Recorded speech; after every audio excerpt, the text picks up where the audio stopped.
All right, let's talk about three-way texting, also known as top 25, top 50 list. This one here is personally the one that I have the most experience with. We've been doing this for the last few years to kick off our January program as well as our summer program. And so what's great about this is we're building our team early in the summer with the right recruit. So depending on the size of your office and the size of your staff, we're looking to try and get 5 to 20 great recruits started right away in the month of May, or right away in the big dance if it's the January program. From that, we now have a great influx of high quality recruits to continue team building from for the remainder of the summer. What I also love about this program is it's really efficient, and it's very hard to mess this program up because it's so cookie cutter.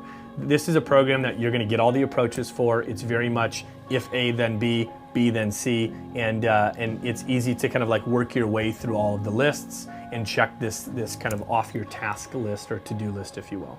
All right, so let's talk about kind of the steps behind this. So step number one is list creation. So let's talk about your list, how many people you want to have, who you want to have on there. Depending on how long you've been with Vector, your situation may be a little different. Some of you just got started as a sales rep 3 months, 6 months ago, maybe a year ago, and this will be your first time being an assistant manager. If that's the case, you probably submitted names and training on the app, and you probably submitted 50 or 100 or maybe even all the way up to 300. Well, I want you to think about that. If you were able to submit that many and say, yeah, heck with it, let's put them all in, when you were only 3 days into the job, I gotta believe that your conviction is much higher in the job now as you're entering into being an assistant manager within your office for the summer.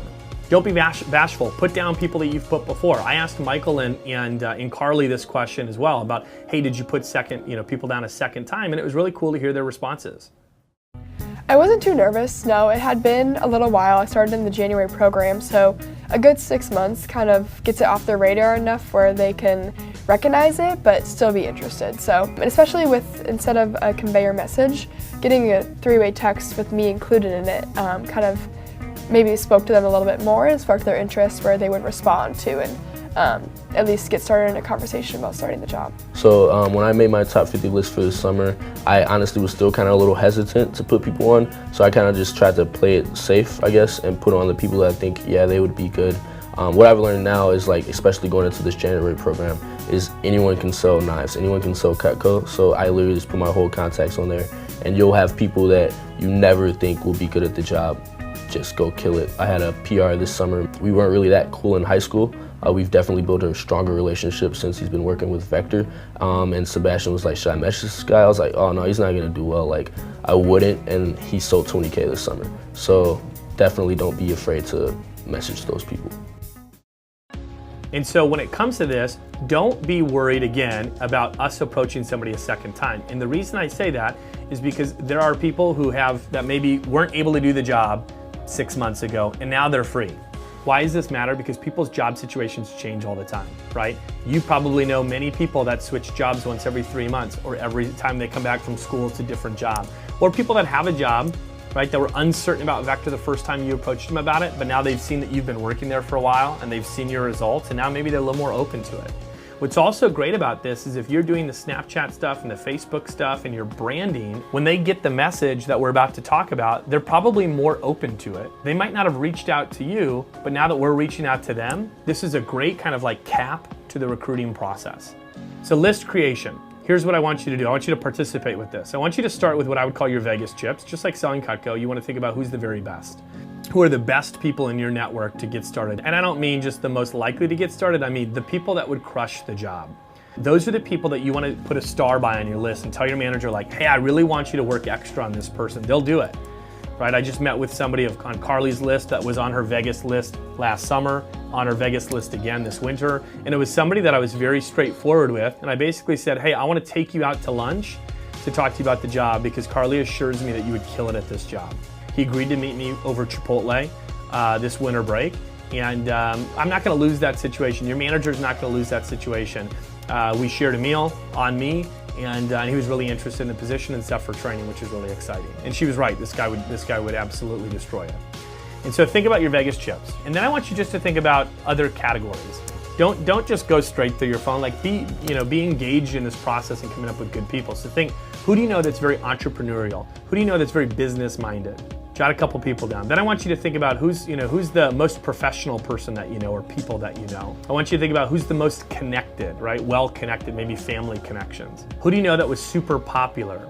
Maybe it was really competitive. Like who were the people that, were super into sports, very competitive? Who are some of the smartest people that you knew, right? Put them down. When you're making this list, what I want you to understand is the amount of negative feedback that we get is next to zero. I've done this for a long time, and so I have had some negative feedback, but it is so minimal. I have experienced less feedback in this than any of our other active sources of recruiting. And that's what's great, is that they're so much less likely to say something nasty or sassy or whatever when your manager is connected on the communication. So I really want to encourage you to get to 50 and jot those people down. Use your other social media forms to go through and say, oh yeah, this would be a good person, this would be a good person as well. All right, the second step to this is actually contacting them. So here's the process. I'm gonna use Carly as an example. We'll set up a time, myself, the manager, and Carly, we'll set up a time that we're gonna go through her list. Let's say it's 3 o'clock on a Tuesday. She's gonna send, we'll do typically 25 in an hour.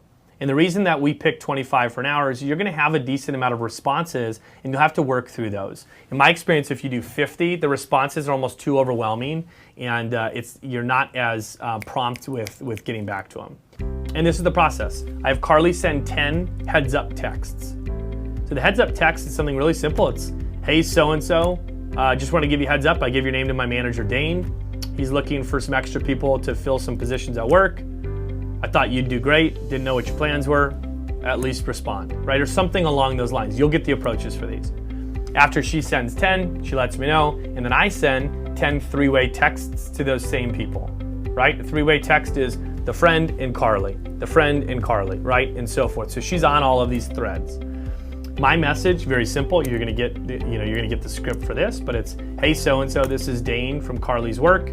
Carly talked you up quite a bit. I'm interested in talking to you to explain the details of the position to see if it could be a fit. Let me know if you have a couple minutes. You get a lot of really cool responses. By the way, some people will ignore you. That's fine. Some people don't respond. It's not the end of the world. But a lot of people will respond, and they'll say something like, yeah, I've got a minute, or, oh, cool, maybe tomorrow I can talk. And you just got to keep track of those. Carly will then follow up with one more text on the group thread that says something like, check it out, it's pretty cool. I think you'd do great, right? And then some sort of like emoji. Some one-liner or something like that. It doesn't need to be a long story. That can fit your personality. But what's cool is you can also see the communications now on your phone because they're responding to that thread that you're involved in. The one last thing that you can do to kind of help this situation is follow up with your manager, find out who got set up, when they got set up, and then be engaged with your friends via texting or phone calls of, hey, you got an interview, that's awesome, good luck, and hey, when are you getting started after they get hired, congratulations, that type of stuff, right? Just kind of positive feedback. All right, so my challenge to you to take action on this is to start making your top 50 list. Start today and give yourself a week from watching this video, get that list done and get it sent to your manager so that you can get kind of a time in the schedule booked for when you're gonna start going after your top 50 list.